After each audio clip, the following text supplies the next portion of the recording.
வாங்குறீங்க. நீங்க ஜெயிச்சா விஜய் ஜெயிச்ச மாதிரி, அவர் தோத்தா நீங்க எல்லாரும் நம்ம எல்லாரும் தோத்த மாதிரி, நம்ம எல்லாரும் நான் உட்பட. இந்த ஒரு தோல்விக்காக நம்மளை சுத்தி வேட்டை நாய்கள் மாதிரி எல்லா கட்சிகளும் காத்துக்கிட்டு இவனை தோக்கடிக்கணும், இவனை அசிங்கப்படுத்தணும். இன்னைக்கு எந்த தவறுமே இல்லாத மாதிரி சகோதரி சொன்னாங்கல்ல, அவதூறுகளை மட்டும் தூக்கி தூக்கி தூக்கி போட்டுக்கிட்டே இருப்பாங்க. போடட்டும், போட்டு போட்டு அவர்கள் கையும் வாயும் ஓய்ந்து போகும். மக்கள் நம்ப மாட்டாங்க. ஒரு உதாரணம் மட்டும் சொல்றேன். நம்ம என்ன பேசுறோம் திமுக ஒரு உதாரணம். அண்ணன் சொன்னாரு, கண்ணை முடிச்சுட்டு இருக்கும் போதே நோண்டி தூக்கிட்டு போயிடுறாங்க. அவர் சொன்னது கண்ணு இல்லை, கிட்னி. இந்த கிட்னி முறைகளே நிறைய பேருக்கு தெரியும் இல்லையா? இந்த கிட்னி முறைகள் ஆரம்பம். இப்ப நான் உதாரணம் என்ன வச்சு நான் சொல்றேன். நான் ஒரு கார்பெண்டர் வேலை பார்க்குறேன். எனக்கு சரியான வருமானம் வந்து குடும்பத்தை நல்லா பார்த்துக்கிட்டு இருக்கேன். எனக்கு குடிப்பழக்கம் நான் ஆரம்பிக்கிறேன்.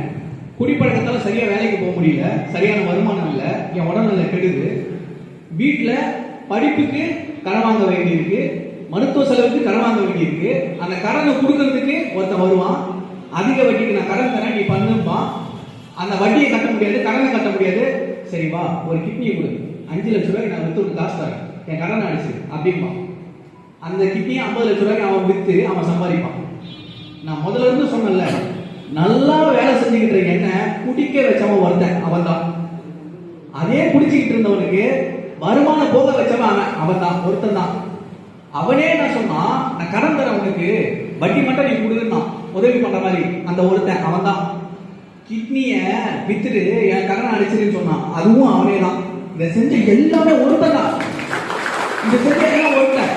அவன் ஆட்சியில உட்காந்துருக்கான். அவன் என்ன சொல்றான், அதே எம்எல்ஏ அதே கிட்னி திருட்டுல, திருட்டு சொல்லக்கூடாது, முறைகேடு சொல்லணும், அமைச்சர் கோச்சு. அந்த முறைகேட்டுல எங்க அப்பா வச்சுக்கிற ரோல்ஸ் ராய்ஸ் கார் எவ்வளவு தெரியுமா? எல்லா கிட்னி தான் ரோல்ஸ் ராய்ஸ் அப்படின்னா இந்த கைகை எப்படி வந்து யோசிங்க? எதிர்க்க ஆளே இல்லைன்ற ஆணவம். இன்னைக்கு எதிர்க்க ஒருத்தன் வந்துட்டானா தமிழ்நாடு முழுக்க பின்னாடி நிக்கிறா. ஒட்டுமொத்த இளைஞர்களும் ஒட்டுமொத்த பெண்களும் பின்னாடி நிக்கிறாங்க. பயம், என்ன பேசுறதுன்னே தெரியல, கண்ணா ஒண்ணு பேசுறாங்க. ஆனா அவங்க பேசுற எல்லாமே அவங்க பேக் ஃபயர் ஆகுது.